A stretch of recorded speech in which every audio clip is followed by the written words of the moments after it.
ভালো অতিভক্তি। হ্যাঁ, অতিভক্তি থেকে দেখে না কি হচ্ছে সব। আরে সর্বনাশ, দাদা হুজুর ভালো, বিরাট ভক্তি।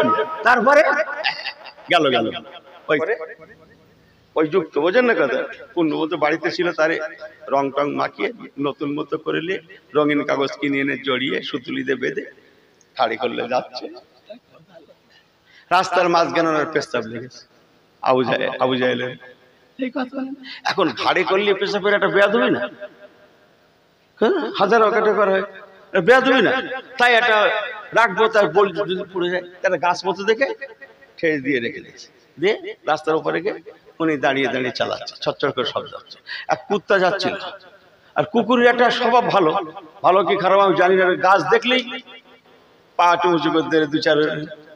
আমার শোনা কথা, ওনাকে যে রাস্তা যায় চিহ্ন রেখে যায়, এই রাস্তায় যাচ্ছি, এখানে দু ঝলক মেরে দিলাম, ওখানে এক ঝলক, ওখানে 10 ফোঁটা, ওখানে 20 ফোঁটা মেরে দিলাম, ফুল লাইন এই রাস্তাতে গেছিলাম, এই রাস্তায় ফেরবো। এই খোঁজা বোঝেন না আমার শোনা কথা। গাছ দেখলি পা উঁচু করে দিলে, 2-4 ফোঁটা দিয়ে দিলে, বোঝেন কথা। এখন গাছের গোড়া ছিল, সেখানে গিয়ে ছটছট করে আওয়াজ হলো। কিরকম হলো? পেটা পেছি, সামনে আওয়াজ হচ্ছে, পেছনে কি ব্যাপার? ফিরে দেখে সর্বনাশ করে বলে, একটা গা দিয়ে গোসল করে দিল। এই যে হাসলেন, হাসির মধ্যে আনন্দ, আল্লাহ নেকি রেখেছেন। আমাকে বলবো যে না, কিন্তু কারো প্রতি ইচ্ছামূলক কথা বলছি না, দুটো কথা নিয়ে রাখুন। কি আখলাকে পায়গম্বরী, রাসূলুল্লাহ মাঝে মাঝে হাসতেন আর হাসাতেন, তবে অজু ভাঙা হাসি হারাম। তাবাসসুম ফরমানা बिल्कुल सुन्नत नबवी भी होता है। तबस्सुम का माना आपका जानता है, मालूम है आपका? मुंह में हंसी आएंगे लेकिन आवाज नहीं होंगे। समझ में आई बात ना जी? मानुष मुझ में हंसते लेकिन आवाज হবে না। यही होता है तबस्सुम, अरबी में बोला जाता है तबस्सुम। सुन्नत नबवी भी होता है, ये हंसी के अंदर, हंसना के अंदर सब मौजूद है। जोरे बोलুন না সুবহানাল্লাহ। সংক্ষেপ হযরত ওমর ফারুক হুজুরের কথা বলে ফেললাম। কি বললাম? নামাজ পড়াচ্ছিলেন উনি মসজিদে নববী শরীফে, ভূমিকম্প, যে সুন্নাতে নববীর পায়বন্দ হওয়ার জন্য এক সময় ইসলামের ছায়াতলে বিশ্বের 3 ভাগের 2 ভাগ ইসলামের ছায়াতলে চলে এসেছিল হযরত ওমর ফারুক রাদিয়াল্লাহু তাআলা আনহুর জামানায়। সুবহানাল্লাহ বললেন না? রোম, পারস্য, ইতালি, বর্তমান যে ইতালি, রোম, তার রাজধানী রোম, সব ইসলামের ছায়াতলে। আমাদের ব্যবহার বিরাট ভালো, তাই অনেক শেষ হয়ে গেছে। কথা বোঝেন কিছু? আমাদের ব্যবহারের জন্য আর কি ভাষায় বলবো? হ্যাঁ, ওমর ফারুক হুজুর জয় করছে, যেদিকে যাচ্ছে মুসলমানদের আখলাক দিকে, আদর্শ দেখে মানুষ কাতারে কাতারে কলেমা পড়ছে। কেন? আরে এরা কি বলো থেকে, মদিনার লোকগুলো কি, এরা কি বলছে? এরা তো বলছে বড়দের শ্রদ্ধা করো, এরা তো বলছে মা বাপকে সমীহ করো, শ্রদ্ধা করো, এরা তো বলছে হিন্দু মুসলমান মিলিজুলি চলো। এরা কি বলছে? এরা তো বলছে হ্যাঁ, এই মারামারি করবে না, খুনোখুনি করবে না, কাউকে বদনাম করবে না, কাউকে গীবত করবে না। এরা কি বলছে? চুরি করবে না, ডাকাতি করবে না। এরা কি বলছে? সুদের মাল খাবে না, জমি বন্ধ করবে না, হারাম খাবে না, কাউকে কষ্ট দেবে না। এরা কি বলছে? এই কোন জাতপাত কিচ্ছু নেই, সব আমরা ভাই ভাই, কি বলে হিন্দু মুসলমান, এখানে আমরা সবাই আছি আপন বেশে। এরা তাই বলছে। তাহলে আমাকে অসুবিধা কোথায়? পড়িয়ে দেন তো, কলেমা পড়ান তো আমাকে, কলেমা পড়ান, জোরে বলেন না সুবহানাল্লাহ। এই কথা বোঝেন না? বোঝেন না? এ দেশ ও দেশ, সে দেশ, ইরাক, ইরান, কি বলে আপনার ইয়েমেন, এমনি করে মিশর, তুরস্ক, সব ইসলামের ছায়াতলে আস্তে আস্তে। সিরিয়া, কি বলে আমাদের এই যে বাইতুল মুকাদ্দাস নিয়ে গন্ডগোল হচ্ছে, জানেন তো? ফিলিস্তিনের ভূমি নবী রাসূলদের ভূমি, জোরে বললেন না সুবহানাল্লাহ। ওরা এমনি মার খাচ্ছে, আপনি পারবেন সহ্য করতে? সহ্য করতে পারছে, বললুম না? ইনি কিচ্ছু ছাড়ে না, আর ওরা জীবন দিতে রাজি, মসজিদ আকসা দিতে রাজি না। কেন? ওরা যত মানুষ আছে জান, কি বলে, জেনে দেখেন গিয়ে, ইতিহাসটা খুলে দেখেন গিয়ে, যত মানুষ বাস করে ফিলিস্তিনে সবাই কোনো না কোনো নবী রাসূলের সন্তান। জোরে বলবেন না সুবহানাল্লাহ? হ্যাঁ, 70,000-এর কিন্তু কম বেশি নবী রাসূল ওই মসজিদ আকসার চতুর্দিকে জন্মস্থান ওনাদের, সব কবর আছে ওখানে। জানেন আপনি? ওই এলাকায় এসেছিল কয়েকজন, হাতে গোনা নবী ছাড়া, কয়েকজন ছাড়া, সব জয় হয়ে গেল। এবার বাইতুল মুকাদ্দাস ওদের আন্ডারে। বাইতুল মুকাদ্দাস ইহুদিদের কাছে সম্মানীয়, নাসারাদের কাছে সম্মানীয়, আমাদের কাছে সম্মানীয়, খ্রিস্টানদের কাছে, ইহুদিদের কাছে, আমাদের কাছে। কেন কারণগুলো কি বলার সময় নেই, কেন পিছনে কাজ আছে। বলে না, আমাদের কাছে সম্মানীয়, ইহুদিদের কাছে সম্মানীয়, খ্রিস্টানদের কাছে সম্মানীয়, ঠিক আছে? হ্যাঁ, তখন দখলে আছে খ্রিস্টানদের। হযরত ওমর ফারুক রাদিয়াল্লাহু তাআলা কাফেলা পাঠালেন, এলাকা জয় হচ্ছে। এবার বাইতুল মুকাদ্দাস 4000 সাহাবী আছে সেই কাফেলায়, আরো কয়েক হাজার মদিনা মানুষ আছে। বাইতুল মুকাদ্দাসের মেন যিনি পুরোহিত, যে বলছে চতুর্দিকে ইসলাম জারি হয়ে গেছে, এখন বাইতুল মুকাদ্দাসে আজান হবে। জোরে বলেন, বাইতুল মুকাদ্দাসে আজান হবে। উনি ফিরলেন, যিনি বললেন তার দিকে ফিরে বললেন, আপনি পারবেন না। আমরা তৌরাতের কিতাব তন্ন তন্ন করে দেখেছি, যার মাধ্যমে বাইতুল মুকাদ্দাস জয় হবে, ইসলামের ছায়াতলে যাবে, তিনি আপনার মতো দেখতে না। হযরতে কাবে আহবার রাদিয়াল্লাহু তাআলা সেখানে দাঁড়িয়েছিলেন। কি নাম বললাম? গল্প, শরীয়তের গল্প। কাবে আহবার উনি ইহুদিদের একজন প্রধান যাজক ছিলেন, ধর্মযাজক ছিলেন। উনি কলেমা পড়ে মুসলমান হয়েছিলেন। কাবে আহবার রাদিয়াল্লাহু তাআলা মন্তব্য করেছিলেন, আমরা তৌরাতের কিতাব পড়ে রিসার্চ করে যেটা দেখেছি, তাতে হযরত ওমর ফারুককে বুঝতে পারছি। হযরত ওমর ফারুকের মাধ্যমেই সম্ভব হতে পারে বাইতুল মুকাদ্দাসে আজান, ইকামত, নামাজ। যদি বলেন সংক্ষেপ শেষ কথা, পুরো কি বলে, যারা ধর্মযাজক ছিলেন, পাদ্রী ছিলেন, তারা সবাই বললেন, হ্যাঁ অবশ্যই চাবিটা আপনাদের হাতে দিয়ে দেবো, তবে আপনাদের খলিফা ওমর ফারুককে আসতে হবে। শুনছেন আপনারা? এই শুনছেন? হ্যাঁ করেন না কেন? ওই তো ঘুমোচ্ছে তো। শুনছেন? ওমর ফারুক হুজুরকে বাইতুল মুকাদ্দাসে আসতে হবে।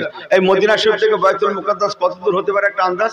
এখান থেকে কটিয়ারি হবে না? ক্যানিং কত দূর? খড়গপুর। মোবাইল গুগল খুলে দেখেন গিয়ে, 1000 থেকে 1200 মাইল রাস্তা। যা ভাবছেন তা না। হ্যাঁ, 1000 থেকে 1200 মাইল রাস্তা। চিঠি এসে পৌঁছালো মদিনা শরীফে, হুজুর আপনি আসলে বাইতুল মুকাদ্দাস চলে আসবে। ঠিক আছে, আমি এক্ষুনি যাব। নিজের গোলামকে বললেন, বাড়ির যে গোলাম, কৃতদাস, এই তুমি রেডি হও, তুমি, আমি আর আমাদের বাহন সব একটা উঠ নেবো, 3 জন যাবো, আর কেউ লাগবে না। মদিনা মানুষেরা যেতে বারণ করছে, হুজুর যাবেন না, ওদের খপ্পরে পড়বেন না, ওরা ডেকে নিয়ে আপনাকে শহীদ করে দেবে। উনি বললেন, আমি আল্লাহ ছাড়া কাউকে ভয় করি না, আর নবী কামলিওয়ালা ছাড়া বেশি ভালো কাউকে বাসি না। জোরে বলুন, সব থেকে ভালোবাসি নবী কামলিওয়ালাকে, আর সব থেকে ভয় করি আমার আল্লাহ পাককে। হায়াতের মালিক আমার আল্লাহ। যে অতএব আমি রওনা হব। তবে একটা চুক্তিনামা হলো, বাড়ির গোলামের সঙ্গে, যাকে কিনে এনে রেখেছে হুকুমের গোলাম, তার সঙ্গে সন্ধি হচ্ছে, চুক্তি হচ্ছে, দেখো তুমি গোলাম হতে পারো, আমি তোমার কি বলে মনিব হতে পারি, অর্ধ পৃথিবীর খলিফা হতে পারি, 2,40,00,000 বর্গ মাইলের আমি নেতা হতে পারি, নেতৃত্ব দিতে পারি। আজকে আমি যে কথা বলবো সেই কথা শেষ কথা। তুমি, আমি আর উটটা নিয়ে 3 জন যাবো। উটও একটা জীব, ওর জীবন আছে, আমারও আছে, তোমারও জান আছে, জীবন আছে। তোমার সঙ্গে আমার চুক্তি হলো এই শর্তে, আমি কিছুক্ষণ উটের পিঠে চড়বো, আর তুমি উটের লাগাম ধরে আমাকে টেনে টেনে নিয়ে যাবে বাইতুল মুকাদ্দাসের দিকে। তারপর আমি নামবো, তুমি উঠবে, আমি তোমার উটের লাগাম ধরে টেনে টেনে নিয়ে যাবো। গোলাম কাঁদছে, হুজুর আপনি কথা কি করে বলছেন? হুজুর আপনি আমিরুল মুমিনিন, হুজুর আপনি আমার উটের লাগাম ধরে টেনে টেনে নিয়ে যাবেন, আর আমি উটের পিঠে বসে থাকবো। আচ্ছা, যদি ওনার উপরে কথা বাড়ানো হয় কি উত্তর হবে? এই বেশি বুঝে গেছিস, কি থাকতো হাতে? খাপ খোলা। এই বেশি বুঝে গেছিস, ও বিসমিল্লাহ আল্লাহু আকবার বলবে না, তার আগে শেষ। এই কথা বোঝেন না? বেশি বুঝে গেছিস, যা বলিস শেষ কথা। আমি কিছুক্ষণ, তুই কিছুক্ষণ, আর ও তো একটা জীব, উট একটা জীব, ওর জীবন আছে। হ্যাঁ, এই আমি আর তুই দুজনা কিছুক্ষণ হেঁটে যাব, আর ওই উটটা কিছুক্ষণ খালি একা একা হেঁটে যাবে। সুবহানাল্লাহ বললেন না? সংক্ষেপ করছি, এই করে যাচ্ছে। আল্লাহ বলে একজন আছে না নেই? বাইতুল মুকাদ্দাসে ইন করবে। জেরুজালেমের একটা গেট আছে, আপনারা দিল্লি গেট দেখেছেন, ইন্ডিয়া গেট দেখেছেন না? হ্যাঁ, জেরুজালেম যাওয়ার একটা গেট, দেশে একটা গেট আছে। গেটটা পেরোলেন, বাইতুল মুকাদ্দাস কাছাকাছি। 4000 সাহাবী আগে থেকে আছে, যাদের নেতৃত্ব দিয়েছিলেন হযরত আবু উবাইদা ইবনুল জাররাহ রাদিয়াল্লাহু তাআলা আনহু। সঙ্গে ছিলেন হযরত খালিদ বিন ওয়ালিদ রাদিয়াল্লাহু তাআলা আনহু। সঙ্গে ছিলেন মিশরের গভর্নর হযরত আমর ইবনে আল আস রাদিয়াল্লাহু তাআলা আনহু। বড় বড় সাহাবী ছিলেন। তারা সব আগে থেকে অপেক্ষা করছে, হযরত ওমর ফারুক আসলে চাবি দিয়ে দেবে। বড় বড় ভদ্রলোকেরা, বিশিষ্ট জনেরা, গুণী জনেরা, শিক্ষিত সম্প্রদায় মানুষেরা, ইহুদি নাসারাদের মধ্যে যে সব ভদ্র মানুষ, শিক্ষিত মানুষ, উন্নত মানের পোশাকে সজ্জিত হয়ে, খুব সুন্দর সাজে সজ্জিত হয়ে হযরত ওমর ফারুকের রিসেপশনের জন্য তারা ইন্তজার করছে। হাজার হাজার ইহুদি নাসারা। হযরত ওমর ফারুক রাদিয়াল্লাহু তাআলা যখন গিয়েছিলেন, উনি মদিনায় সাধারণ পোশাকে ছিলেন। কয়েক জায়গায় ছেঁড়া ফাটা তালি লাগানো, কয়েক জায়গায় কি বললাম তালি লাগানো, সেই অবস্থায় ও জামা কাপড় পাল্টানোর সময় হয়নি। তালি মারা পরা চলবে, কিন্তু ময়লা পরা যায় না। কথা বোঝেন না? হ্যাঁ, ইনি একটা টুপি মাথায় দিয়ে শুক্রবার জুম্মা যাচ্ছে, হরি সর্বনাশ, ওর পাশে যে দাঁড়িয়েছে সে যা যাচ্ছে তার কিয়ামত হয়ে যাচ্ছে। ভাই, কিয়ামত হয়ে যাচ্ছে। বড্ড ভুল বলছি না? শুধু লজ্জায় কিছু বলতেই পারে না যে তোর টুপির এই অবস্থা কেন। এই কথা বোঝেন না? বোঝেন না? হ্যাঁ, লজ্জায় কিছু বলতে পারে না। হরি সর্বনাশ, কি সুন্দর তাতে খুশবু বেরোচ্ছে, সে খুশবুর নাম বলা যাবে না, সে খুশবুর কাছে বড় বড় খুশবু ফেল যাক করতে নেই। পরিষ্কার পরিচ্ছন্ন ইসলাম হোক না ছেঁড়া ফাটা, লেকিন সাফ সুতরা পরিষ্কার পরিচ্ছন্নতা ইসলাম। আল্লাহু তাহিরুন ইউহিব্বুল মুতাতাহির, ইন্নাল্লাহা ইউহিব্বুত তাওয়াবিনা ওয়া ইউহিব্বুল মুতাতাহিরিন, ইন্নাল্লাহা ইউহিব্বুত তাওয়াবিনা ওয়া ইউহিব্বুল মুতাতাহিরিন। পবিত্রতাকে আল্লাহ পছন্দ করেন, এমনি ওযুর কথা বলা হয়নি। যাই হোক, আল্লাহ বলে একজন আছে, বাইতুল মুকাদ্দাস কাছাকাছি পালা পড়ে গেল ওমর ফারুকের হাতে লাগাম থাকার আর গোলামের উটের পিঠে বসার। ওমর ফারুক হুজুর উটের লাগাম ধরে নিয়ে যাচ্ছে। কথা বোঝেন না? 4000 সাহাবীরা এ থেকে ওখানে অপেক্ষা করছে। যাদের নেতা আবু উবাইদা ইবনুল জাররাহ, উনি দূর থেকে দেখে সর্বনাশ, এ তো খেয়েছে, তো হাজার হাজার লোক রিসিভ করবে বলে, যাকে দেখবে বলে, এক ঝলক দেখবে বলে হযরত ওমর ফারুক নাম শুনেছে, চোখে দেখে না এমন একজন খলিফা, বাঘ বকরি এক ঘাটে পানি খায়। কথা বোঝেন না? হ্যাঁ, এক ঝলক দেখবে, অপেক্ষা করছে দিন কি দিন, ঘন্টা কি ঘন্টা। এই আল্লাহ তাদের ছেঁড়া ফাটা জামা কাপড়, আবার হাতে লাগাম, আর গোলামটার পিঠে, উটের পিঠে বসিয়ে আবু উবাইদা ইবনুল জাররাহ ছুটে এসে কানে কানে সালাম করে বলছে, হুজুর বেয়াদবি মাফ করুন, হুজুর বেয়াদবি মাফ করবেন, হুজুর শিগগিরই দড়িটা ছেড়ে দেন, লাগামটা ছেড়ে দেন, আপনি উটের পিঠে বসেন আর ওর লাগামটা ওর হাতে দেন। কি বললে তুমি? ও আবু উবাইদা ইবনুল জাররাহ, তুমি না রাসূলুল্লাহর প্রথমার্ধের সাহাবী, তোমার মুখে কথা মানায় না। আমি তো দেখছি তুমি কয়েকদিন এদের দেশে এসে ইহুদি কালচারদের, ইহুদি নাসারাদের কালচার তোমার মধ্যে চলে আসলো, আকলাকে পয়গম্বরী ছেড়ে গেল। কি ভেবেছো তুমি? ও আবু উবাইদা ইবনুল জাররাহ, কে দাম দিত আমাদের? ইসলাম ছাড়া আমাদের কোনো মূল্য ছিল? যা বলেছো বলেছো। আমি আমার পাওয়ারের বলে যদি এখন উটের পিঠে বসি আর আমার কেনা গোলামটাকে কৃতদাসের হাতে আমি লাগামটা টেনে ধরিয়ে দিই, আল্লাহর দরবারে দাঁড়াতে হবে, নবী কামলিওয়ালার ইজ্জতে ধাক্কা লাগবে। আমি নবী কামলিওয়ালার থেকে আদর্শ শেখে নিই, বরং রেখে দাও তোমার বাইতুল মুকাদ্দাস জেরুজালেমের কৃষ্টি কালচার, রেখে দাও তোমার জেরুজালেমের সংস্কৃতি। আমার কাছে নাম্বার 1 সংস্কৃতি আব্দুল্লাহ তনয় মুহাম্মদ রাসূলের সংস্কৃতি। জোরে বলেন, জোরে বলেন। আমার হাতে উটের লাগাম, ও আমার উটের পিঠে বসে থাকবে, আর যেমনটা আছে তেমন। দ্বিতীয়বার কথা বললি, এই বেশি বুঝে গেছিস, সেই জিনিস রয়েছে, বুঝেন না? কথা বোঝেন না? যে যা হয় যে হোক, হাতে এক সেট জামা পায়, জামা বড় বড়, হুজুর এটা একটু, হ্যাঁ কি বললে তুমি? আমি এই পোশাকে আমার আল্লাহর বাড়ি যাই, আমি আল্লাহর সামনে দাঁড়াই। মানুষ যখন নামাজে নিয়ত করে কার সামনে দাঁড়ায়? আকিমিস সালাতা লিযিকরি।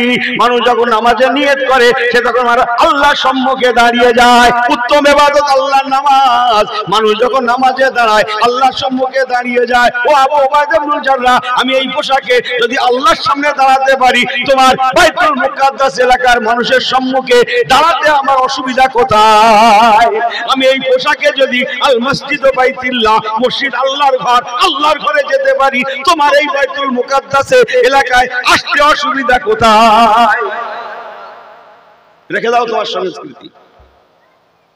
আর কথা আছে, এখন সাধারণত উটের পিঠে যিনি বসে আছে তিনি গভর্নর হবে কি হবে না?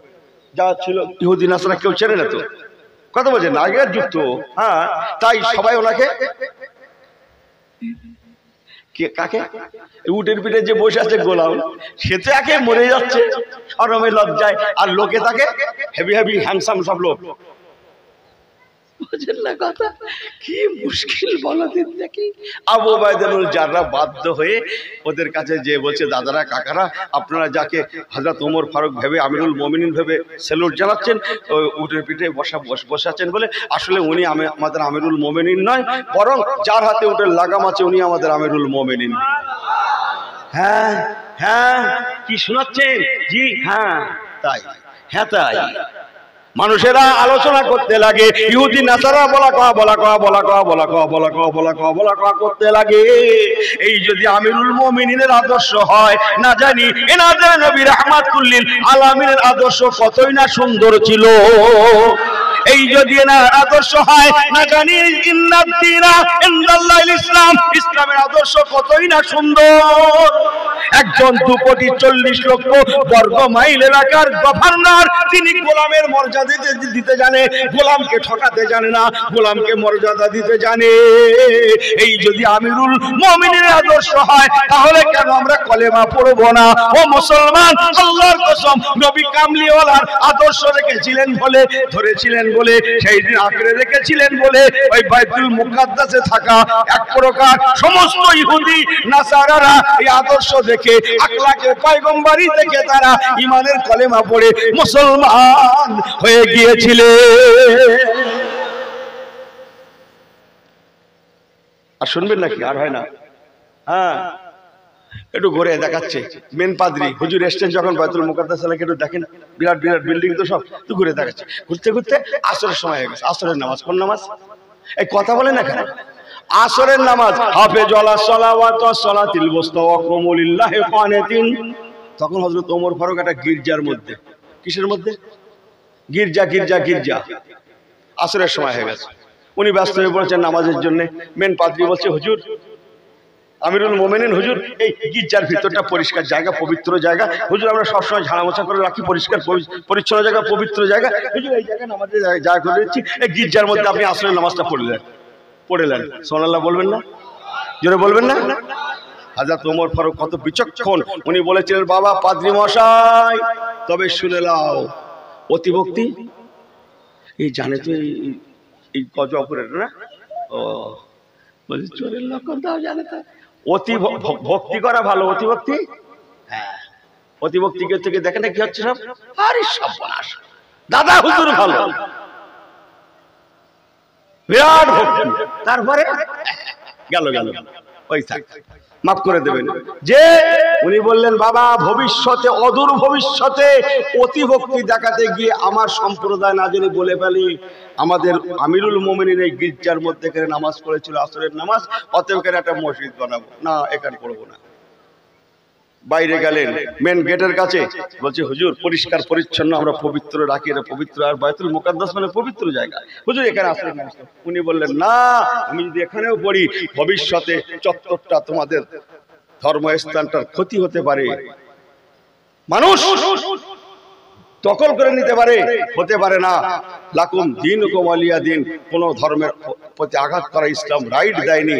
আমি অদূর ভবিষ্যতের কথা চিন্তা করে তোমাদের এই আওতার মধ্যে আমি নামাজ পড়তে পারলাম না। জোরে বললেন না? বরং আমাকে সেই জায়গায় নিয়ে চলুন যেখানে মেরাজুন নবুয়তের রাতে আমাদের রাসূল নামাজ পড়েছিলেন। শেষ হয়ে গেছে ঘটনা, ফেরা আর বলছি না। হ্যাঁ, যেখানে নিয়ে গেলেন, দেখালেন, হুজুর এই জায়গায় আপনাদের রাসূল এই জায়গায় নামাজ পড়েছিলেন, বা সঙ্গে সঙ্গে হাতা গোটাচ্ছে।